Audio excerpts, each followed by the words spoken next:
नमस्कार, मैं आर के सक्सेना, मास्टरमाइंड कोचिंग रीवा, मध्य प्रदेश। आपके मध्य प्रदेश पीएनएसटी, एएनएम और जीएनएम के एग्जाम होने वाले हैं और उसी संदर्भ में हमारी ये समान ज्ञान की महासंग्राम क्लास है और कम समय में हम आपको ज़्यादा से ज़्यादा महत्वपूर्ण मैटर देना चाह रहे हैं ताकि आप लोग एग्जाम क्रैक कर सकें। तो हमारा इस छोटे से वीडियो में आज का टॉपिक है पुरस्कार। जी हाँ, इसमें हम राष्ट्रीय एवं अंतर्राष्ट्रीय पुरस्कार की बात करेंगे और हमने अन्य वीडियो बनाए हैं जिसमें हमने मध्य प्रदेश के पुरस्कारों की चर्चा की है, तो उसको भी आप देख लें।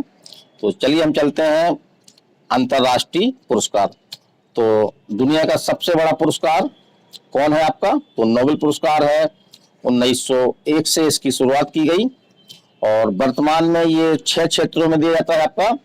और अल्फ्रेड नोबेल, जी हाँ, डायनामाइट के आविष्कारक अल्फ्रेड नोबेल की वसीयत के आधार पर इस पुरस्कार को जो है वो स्टॉकहोम में दिए जाते हैं स्वीडन सरकार द्वारा। और इसको आप देख लीजिएगा भी कि नए पुरस्कार किसको दिए गए हैं, क्योंकि वो भी क्वेश्चन में आपके करंट में आते हैं वो।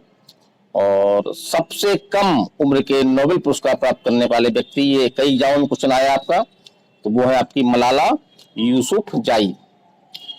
तो सबसे कम आयु की नोबेल पुरस्कार प्राप्त विजेता है ये। अगला पुरस्कार आपका है ऑस्कर पुरस्कार। तो 1929 में शुरू किया गया और ये आपके फिल्म के क्षेत्र में दिया जाता है। चलिए अगला देखते हैं। अगला पुरस्कार आपका है रमन मैग्सेसे पुरस्कार। तो फिलीपींस की सरकार द्वारा अपने राष्ट्रपति रमन मैग्सेसे की स्मृति में ये पुरस्कार दिया जाता है और ये आपका इसकी स्थापना 1957 में की गई और 58 से पुरस्कार प्रदान किए जा रहे हैं। और इसकी एक महत्वपूर्ण बात यह भी है, आती है एग्जाम में, कि रमन मैग्सेसे पुरस्कार को एशिया का नोबेल पुरस्कार की संज्ञा दी जाती है। और ये 6 क्षेत्रों में दिया जाता है। देख लीजिए, आप क्षेत्र देख लीजिए: शासकीय सेवा, समुदाय नेतृत्व, जन सेवा, पत्रकारिता, साहित्य और रचनात्मक संचार कला, अंतर्राष्ट्रीय समझ और उद्गामी नेतृत्व।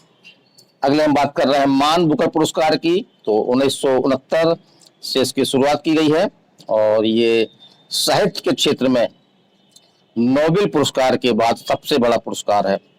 तो क्षेत्र पूछा जाता है कि मान बुकर पुरस्कार किस क्षेत्र में दिया जाता है, तो ये आपका साहित्य के क्षेत्र में दिया जाता है और इसकी शुरुआत हुई आपकी 1969 में।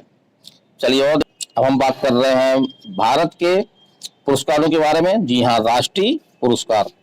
तो सबसे पहले आता है आपका भारत रत्न। तो यह कला, साहित्य, विज्ञान या जनसेवा के क्षेत्र में उत्कृष्ट कार्य करने के लिए दिया जाता है। और इससे क्वेश्चन आपको ये बनता है कि भारत का सर्वोच्च सिविल पुरस्कार या नागरिक पुरस्कार आपका जो है वो भारत रत्न है। और इसकी शुरुआत हुई थी आपकी 1954 में। जी हाँ, 1954 में। और हर वर्ष दिया जाता है, कभी कभी ये 2 वर्षों में भी एक बार दिया जाता है। इसकी सूची देख लें हम, तो इससे क्वेश्चन बनते हैं आपके कि सर्वप्रथम जो 1954 से ये शुरू किया गया, तो सर्वप्रथम ये 3 लोगों को दिया गया है आपका। वो है आपके डॉक्टर सर्वपल्ली राधाकृष्णन, चक्रवर्ती राजगोपालाचारी और डॉक्टर चंद्रशेखर वेंकट रमण।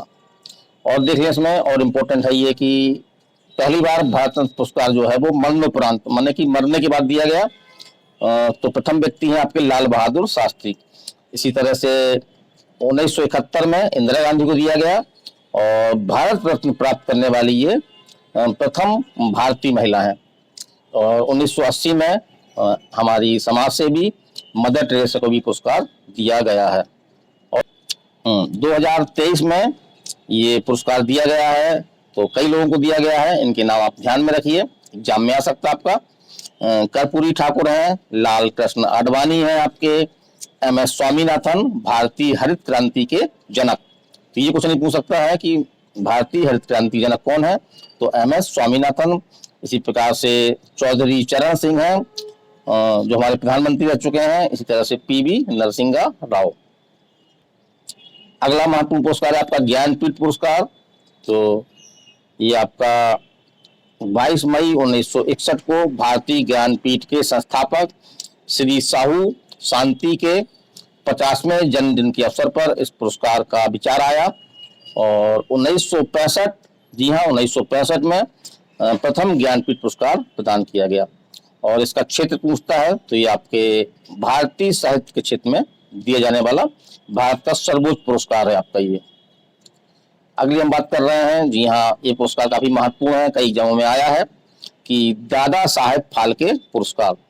तो इसकी शुरुआत आपकी 1969 में की गई और भारतीय सिनेमा के पितामह जानते होंगे आप दादा साहब फाल्के की 100वीं जयंती में जो है वो के अवसर पर इसकी शुरुआत की गई।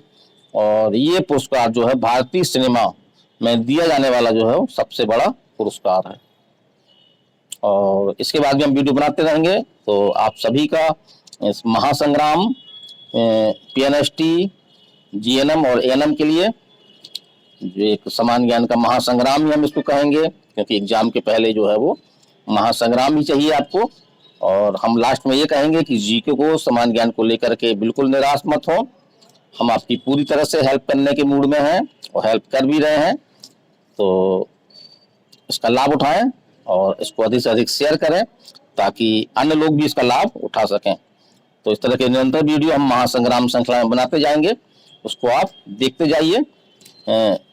और आपका जो एग्जाम है, खासतौर से आपका जो एएनएम का एग्जाम तो आपका शुरू ही होने वाला है सितंबर माह के फर्स्ट वीक में ही। और जहां तक आपका पीएनएसटी और जीएनएम एग्जाम की बात है तो इसकी एग्जाम डेट बढ़ी है, 9 और 10 सितंबर को एग्जाम होना है। तो उसमें आपके लिए काफ़ी हमारा ये प्रयास काफ़ी महत्वपूर्ण होगा, ऐसा हमारा मानना है। तो चलिए अगले वीडियो में फिर मिलते हैं, महासंग्राम वीडियो या कोई अन्य इन्फॉर्मेशन जो भी आपके लिए महत्वपूर्ण है। तो यदि आप इस चैनल में पहली बार हैं, इस चैनल को सब्सक्राइब करें, बेल आइकन करें ताकि हमारा जो भी नोटिफिकेशन या जो भी हम आपको देना चाहते हैं आप तक पहुंच सके। तो मैं आर के सक्सेना, मास्टरमाइंड कोचिंग रीवा, मध्य प्रदेश। नमस्कार, धन्यवाद।